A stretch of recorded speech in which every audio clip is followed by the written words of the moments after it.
इस वीडियो में हम आपको एक जिनाकार रानी का एक बहुत ही इबरतनाक वाक्य सुनाएंगे। किस तरह एक चोर के साथ जिना करने के लिए रानी ने बादशाह को ही मौत के घाट उतार दिया और उसकी गर्दन तन से जुदा कर दी। फिर क्या हुआ और वह कौन इंसान है जिस पर कभी भरोसा नहीं करना चाहिए, यह सब आप आज की इस वीडियो में जानेंगे। आज की यह वीडियो बहुत ही इंटरेस्टिंग और अनोखी है, तो आप इसे मुकम्मल ज़रूर देखिएगा। साथ ही वीडियो को लाइक और चैनल को सब्सक्राइब कर लें। पुराने वक्त की बात है। किसी मुल्क में एक बहुत ही खूबसूरत शहर आबाद था। चारों तरफ हरियाली से घिरा हुआ था। शहर के लोग बहुत खुशहाल थे। उस शहर में एक चोर रहता था। वह छोटी मोटी चोरी करके अपने बीवी बच्चों का गुजारा करता था, लेकिन उस चोरी से उसकी औलाद का पूरी तरह से खर्चा नहीं चलता था। एक दिन उसने सोचा कि गुनाह तो गुनाह होता है, चाहे छोटा हो या बड़ा। मैं चाहे छोटी चोरी करूं या बड़ी रहूंगा, तो चोर ही पकड़े जाने पर मुझे उतनी ही सजा मिलेगी। तो फिर क्यों ना मैं बड़ी चोरी करूं। यह सोचकर उसने उस मुल्क के राजा के खजाने में डाका डालने का मंसूबा बनाया। रात होने पर वह महल में घुस गया और किसी तरह वहां खजाने तक पहुंच गया। वहां पहुंचकर उसने देखा कि खजाने पर कई सिपाही पहरा दे रहे थे। इतना सख्त पहरा देखकर चोर डर गया और सोचने लगा कि उनकी आंखों में धूल झोंकना बहुत मुश्किल काम है। और सोचने लगा कि यह तो बड़ी मुस्तैदी से पहरा दे रहे हैं। अगर मैंने चोरी करने की कोशिश की तो जिंदा नहीं बचूंगा। यह सोचकर वह चोर वापस उल्टे पांव लौट गया। और लौटते वक्त उसने सोचा कि खाली हाथ लौटने से तो अच्छा है कि कुछ ना कुछ तो यहाँ से चुराता ही चलूं। मेरा यहाँ आना बेकार नहीं जाना चाहिए। चोर के दिमाग में ख्याल आया कि राजा के कमरे में जाना चाहिए, जहाँ राजा आराम करता और सोता है। शायद इस वक्त राजा अपने कपड़े उतारकर सो गया होगा। मैं राजा के कपड़े चुराकर ले आऊंगा और उन्हें पहनकर आसानी से खजाना चुराकर यहाँ से निकल जाऊंगा। पहरेदार को लगेगा कि मैं ही राजा हूँ, इसलिए वे मुझे नहीं रोकेंगे और मेरे रास्ते में नहीं आएंगे। इस तरह मेरा काम आसान हो जाएगा। यह इरादा करके चोर राजा की आरामगाह के पास पहुंच गया और उसने आराम से पर्दा हटाकर देखा तो अंदर का नज़ारा देखकर हैरान रह गया। उसने देखा कि राजा तो अपने पलंग पर गहरी नींद में सो रहे हैं और उनकी रानी आधे कपड़ों में पलंग पर बैठी हुई हैं। मलका को जागता हुआ देखकर चोर के हाथ पैर फूल गए और वह एक तरफ दीवार से लगकर खड़ा हो गया और रानी के सो जाने का इंतजार करने लगा। थोड़ी देर बाद फिर उस चोर ने पर्दा हटाकर देखा कि रानी सोई है या नहीं, ताकि रानी सो जाए और राजा का शाही लिबास चुराया जाए। चोर ने देखा कि रानी अभी भी उसी तरह बैठी हुई थी। यह देखकर चोर वहां पर बैठने लगा। जैसे ही वह बैठा तो वहां पर रखा हुआ पानी का गिलास नीचे गिर गया। उसकी आवाज को सुनकर राजा की आंख तो नहीं खुली, लेकिन रानी उसी हाल में तलवार लेकर बाहर आ गई और तलवार चोर की गर्दन पर रख दी और बोली, कौन है तू और यहाँ किस लिए आया है? सच सच बता, वरना तेरा सर कलम कर दूंगी। चोर डर के मारे पसीने से लथपथ हो गया और हाथ जोड़कर गिड़गिड़ाते हुए कहने लगा, रानी साहिबा, मेरी जान बख्श दो। मैं एक गरीब चोर हूँ और चोरी करने के मकसद से ही यहाँ आया था। छोटी मोटी चोरी करके अपने बीवी बच्चों का पेट पालता हूँ। अगर आप मुझे मार दोगी तो मेरे बच्चे यतीम हो जाएंगे, लेकिन मैं वादा करता हूँ कि इस बार मुझे छोड़ दो। मैं कभी दोबारा महल की तरफ मुड़कर भी नहीं देखूंगा। मेरे छोटे छोटे बच्चों पर रहम करो। रानी को उस पर रहम आ गया और उस चोर से कहा, सुनो, मैं तुम्हें एक शर्त पर छोड़ सकती हूँ। मैं इस वक्त अपने अंदर लगी आग से परेशान हूँ। अगर तुम मेरे साथ मेरी वह ख्वाहिश पूरी करोगे तो मैं तुम्हें यहाँ से जाने दूंगी, वरना एक ही वार में तुम्हारा सिर काट दूंगी। रानी की इतनी अजीब शर्त सुनकर चोर और भी ज्यादा घबरा गया और कहने लगा, रानी साहिबा, यह आप क्या कह रही हो? मैं तो एक मामूली चोर हूँ और आप इतने खूबसूरत और इतने बड़े मुल्क की मल्लिका हैं। भला मेरी क्या औकात है जो मैं आपके साथ ऐसा करूं? मेरे लिए तो यह सोचना भी बहुत बड़ा जुर्म है। रानी ने कहा, ऐसे मुल्क का क्या फ़ायदा और इस खूबसूरती का क्या फ़ायदा? जब तक औरत को मर्द का सुख ना मिले, सब कुछ बेकार है।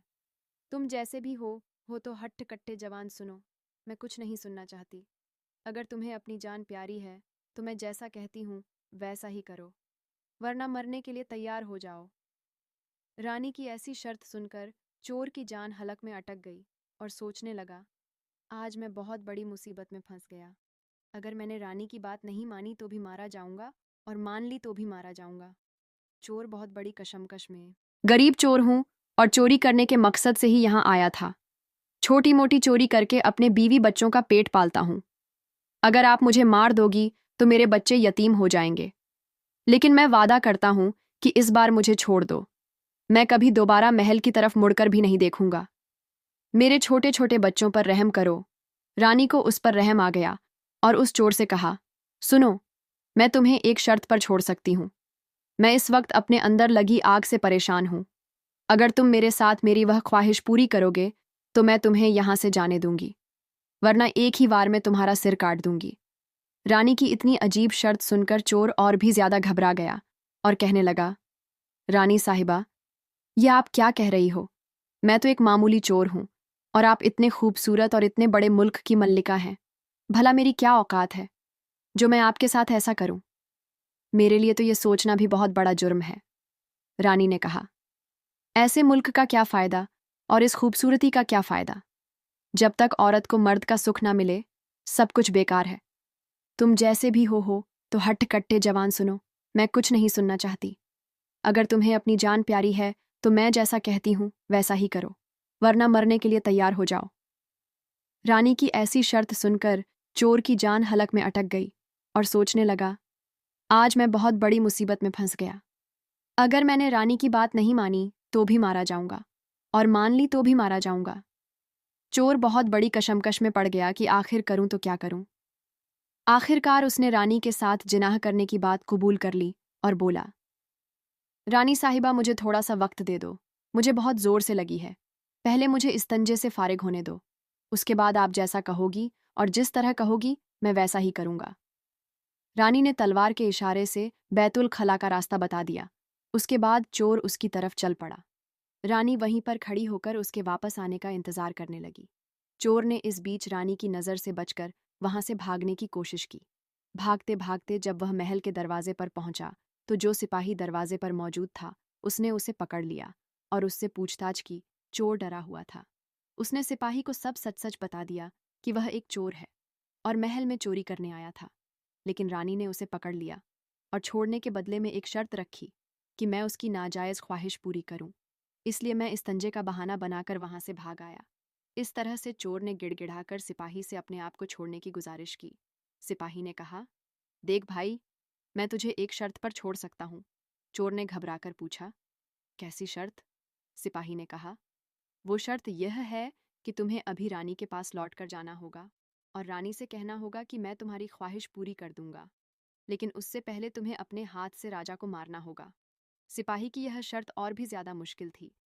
चोर ने सोचा कि वैसे तो जान बच भी सकती थी, लेकिन अब नहीं बचेगी।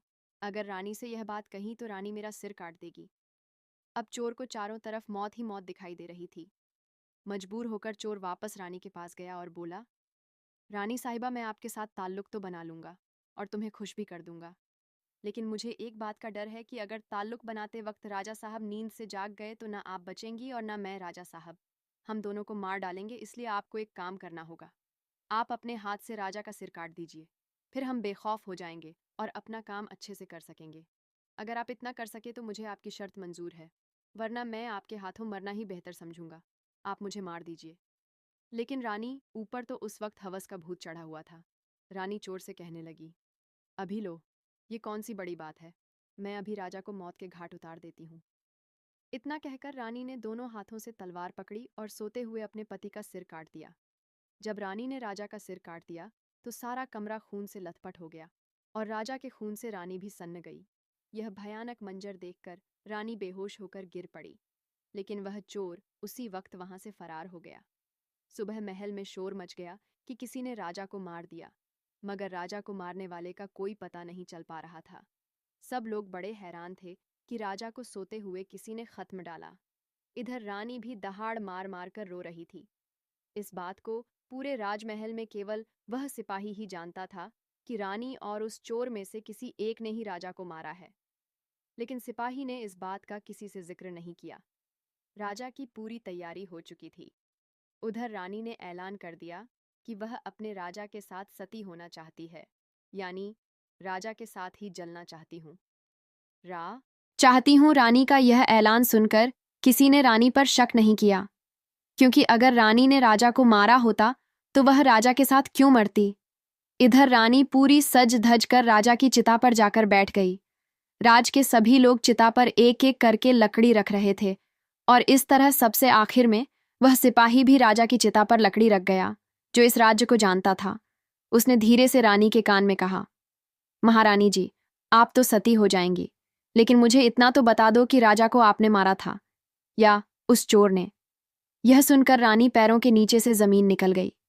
वह समझ गई कि इसका मतलब इस राज को यह सिपाही भी जानता है। रानी ने सिपाही से कहा, सुनो, राजा को ना तो मैंने मारा है और ना उस चोर ने। अगर तुम्हें मालूम करना है कि राजा को किसने मारा है, तो तुम शहर से बाहर जो जंगल है उसमें चले जाओ। वहां एक झोपड़ी में एक बुढ़िया रहती है, वह तुम्हें इस राज को जरूर बता देगी। सिपाही को तो यह राज जानना था, इसलिए वह अगले ही दिन रानी के बताए हुए जंगल में चला गया। जंगल में पहुंचने पर उसे वहां एक झोपड़ी दिखाई दी, जिसमें वह बुढ़िया रहती थी। सिपाही उस बुढ़िया के पैर पकड़कर बोला, माँ जी, मैं एक राज मालूम करने के लिए आपके पास आया हूं। राजा साहब की जान किसने ली है, मुझे बताइए। तब बुढ़िया ने कहा, बेटा, अगर तुझे यह राज जानना है तो तुझे एक काम करना होगा। मेरी झोपड़ी के बाहर एक बकरा बंधा हुआ है, तू अपनी तलवार से उसका सिर काट दे, और सिर काटते ही बकरे के धड़ तो यहीं गिर जाएगा और उसका सिर हवा में उड़ने लगेगा। तब तुम उस बकरे के सिर के कान पकड़कर लटक जाना। वह बकरे का सिर तुझे जिस जगह पर ले जाएगा, वहां पहुंचकर तुझे तेरे सवाल का जवाब जब मिल जाएगा कि राजा को किसने मारा है। अब सिपाही ने वैसा ही किया। कुटिया के बाहर जो बकरा बंधा हुआ था, सिपाही ने उस बकरे का सिर काट दिया। सिर कटते ही वह हवा में उड़ने लगा। सिपाही ने झपट कर बकरे के दोनों कान पकड़ लिए। वह सिर उड़ता हुआ उसे एक भयंकर जंगल के बीचों बीच ले गया। उस जगह पर एक गुफा बनी हुई थी। उस गुफा के दरवाजे पर जाकर वह सिर नीचे उतर गया।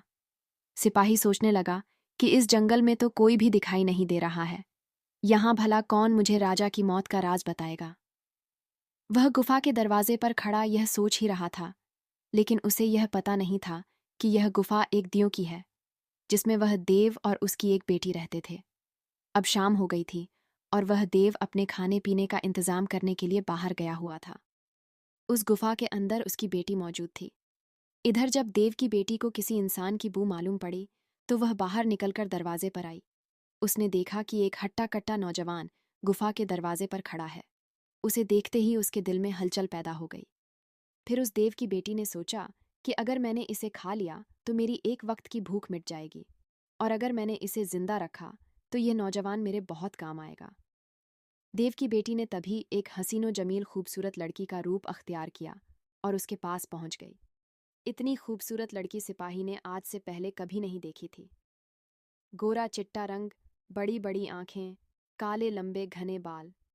चेहरा खिला हुआ देखकर वह सिपाही उस पर फिदा हो गया। लड़की भी उसे अपनाने के लिए आई थी, इसलिए उसे अपनी गुफा में बुलाकर ले गई और उसके साथ खूब मौज मस्ती की। जब देव के आने का वक्त हुआ तो देव की बेटी ने उसे मक्खी बनाकर दीवार पर चिपका दिया। जब देव गुफा में आया तो उसने अपनी बेटी से पूछा, बेटी, मुझे किसी इंसान की बू मालूम पड़ रही है। मुझे लगता है कि कोई इंसान हमारे इस घर में घुसा हुआ है। तब बेटी बहाना बनाते हुए बोली, बाबा जी, आप कैसी बात कर रहे हैं? हमारे होते हुए कौन इंसान यहाँ आने की हिम्मत कर सकता है? मैं तो उसे कच्चा चबाकर खा जाऊंगी। इस तरह उसने अपने बाप को गुमराह कर दिया। अब वह देव की बेटी उसे रात होने पर इंसान बना देती थी, खुद भी एक खूबसूरत लड़की का रूप अख्तियार कर लेती और पूरी रात उससे लज्जत हासिल करती है। और उस सिपाही को भी ऐसी लज्जत मिलती जो उसे पहले कभी नहीं मिली थी। फिर देव की बेटी दिन में उसे मक्खी बनाकर दीवार पर चिपका देती थी। इस तरह सिपाही को देव की गुफा में रहते रहते काफी दिन गुजर चुके थे। अब उसे अपनी बीवी और बच्चों की याद आने लगी थी, लेकिन वह तो देव की बेटी के चंगुल से नहीं निकल पा रहा था। एक दिन उसे मौका मिल ही गया और वह किसी तरह रात में वहां से भाग निकला। भागते भागते कई दिनों के बाद वह अपने शहर में पहुंच गया। अपने घर पहुंचकर उसे बहुत खुशी हुई। अपने बच्चों से मिलकर वह बहुत खुश हुआ। वह सोचने लगा, अच्छा हुआ जो मैं वहां से चला आया, न जाने कब तक वह मुझे मक्खी बनाकर वहां रखती। इस तरह उस सिपाही को अपने घर पर रहते हुए काफी दिन गुजर गए। एक दिन उसे फिर उस लड़की की याद आई। अब तो दिन रात वह उसके ख्यालों में खोया रहता था। उसकी खूबसूरती को याद कर उससे मिलने की तमन्ना करता। उसके बिना ना खाना अच्छा लगता ना पीना, क्योंकि पूरे शहर में इतनी खूबसूरत लड़की नहीं थी। इसलिए वह हर वक्त यही सोचता था कि उससे किस तरह मिलना होगा। सिपाही उस देव की बेटी से मिलने के लिए तड़पने लगा और उसने फिर से उसके पास जाने का फैसला किया। उसने सोचा, पिछली बार तो मुझे उस बुढ़िया ने पहुंचा दिया था, लेकिन अब तो मैं वहां से भाग कर आया हूं, इसलिए मुझे रास्ते का भी नहीं पता है। क्यों ना मैं एक बार फिर उस बुढ़िया की मदद ले लूं। यह सोचकर वह उस बुढ़िया के पास जंगल में पहुंच गया और हाथ जोड़कर बोला, अम्मा, एक बार मुझे फिर से उसी जगह पर भेज दो जहां पर मुझे पहले भेजा था। अब वह सिपाही राजा की मौत का राज भूल चुका था। उसे तो देव की बेटी से मिलने की बेचैनी बढ़ती जा रही थी। वह बुढ़िया समझ गई कि इसे किस काम का भूत सवार है।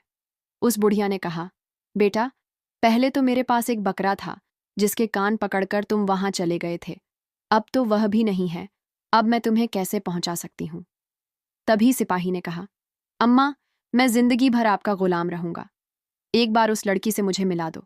बुढ़िया ने कहा, बेटा, मैं तुझे मिला तो दूंगी, पर इसके लिए तुझे अपने बेटे को मेरे पास लाना होगा। सिपाही बोला, यह कौन सी बड़ी बात है। इतना कहकर सिपाही अगले दिन अपने एक बेटे को बुलाकर ले आया। बुढ़िया ने कहा, बेटा, जिस तरह तुमने बकरे का सिर काटा था, उसी तरह तुम अपने बेटे का सिर भी काट देना। फिर उसी तरह इसका सर भी हवा में उड़ने लगेगा। तुम इसका सिर पकड़ लेना और यह तुम्हें उस जगह पर पहुंचा देगा। लड़की से बदका करके लज्जत हासिल करने के लिए सिपाही अपने बेटे का सिर काटने के लिए तैयार हो गया। जैसे ही उसने तलवार लेकर बेटे का सिर काटना चाहा, तब उस बुढ़िया ने उसका हाथ पकड़ लिया और कहने लगी, ठहरो, यही तुम्हारे सवाल का जवाब है। चाहे कितने ही सगे हों, इन पर कभी भी एतमाद नहीं करना चाहिए। पहला, राजा को ना चोर ने मारा था और ना रानी ने। राजा को हवस की आग ने मारा था। जिस तरह उस लड़की से मिलने की आग में अंधे होकर तुम अपने बेटे को मारने के लिए तैयार हो गए, इसी हवस की आग में इंसान अंधा हो जाता है और गलत से गलत काम भी कर देता है। बेटी माँ बाप को छोड़ देती है। जैसे देव की बेटी ने हवस की आग बुझाने के लिए अपने बाप को धोखा दिया, इसी तरह रानी ने अपनी हवस बुझाने के लिए राजा को मार दिया। इंसान इस हवस को मिटाने के लिए बड़े बड़े कदम उठा देता है, जिससे जीवन भर उसे पछताना पड़ता है। दूसरा, दौलत के लालच में आकर कोई भी किसी को मार डालता है। और तीसरा है गुस्सा। गुस्से में अंधा होकर इंसान सब कुछ भूल जाता है और वह सब कुछ कर डालता है। गुस्से में इंसान की अक्ल काम करना बंद कर देती है और गुस्से में इंसान अपना या पराया कुछ नहीं देख पाता। इन तीनों से हमेशा बचकर रहना चाहिए, नहीं तो जिंदगी भर पछताना पड़ता है। यह सुनकर सिपाही अपने बेटे को सीने से लगाकर खूब रोया और उसे खूब चूमा चाटा और साथ लेकर अपने घर आ गया। अपने बीवी बच्चों से मिलने के बाद सीधा उस चोर के पास गया और उसे सारी कहानी सुनाई। चोर भी सुनकर खूब रोया और चोरी से तौबा की और मेहनत मजदूरी करके अपने बीवी बच्चों का पेट पालने लगा। अब मुल्क का राजा दूसरा बन चुका था। सिपाही ने महल में जाकर वजीर से मुलाकात करके अपनी नौकरी के लिए गुजारिश की और वजीर ने उसकी बात मान ली और वह फिर से अपनी नौकरी पर फायज हो गया। तो दोस्तों, ये थी तो प्यारे दोस्तों, ये थी हमारी आज की कहानी। और ये थे वह 3 लोग जिन पर भरोसा नहीं करना चाहिए। आपको यह कहानी कैसी लगी? हमें कमेंट करके ज़रूर बताइएगा। साथ ही इस वीडियो को लाइक कर दें और ऐसे करीबी लोगों के साथ शेयर भी ज़रूर करें। नए आने वाले लोगों से गुजारिश है, अगर आपने अभी तक हमारे को सब्सक्राइब नहीं किया है तो इसे सब्सक्राइब कर लें। साथ ही लगे बेल बटन को प्रेस कर दें ताकि हर वीडियो का नोटिफिकेशन आपको टाइम पर मिलता रहे। मिलते हैं किसी नई वीडियो में। शुक्रिया।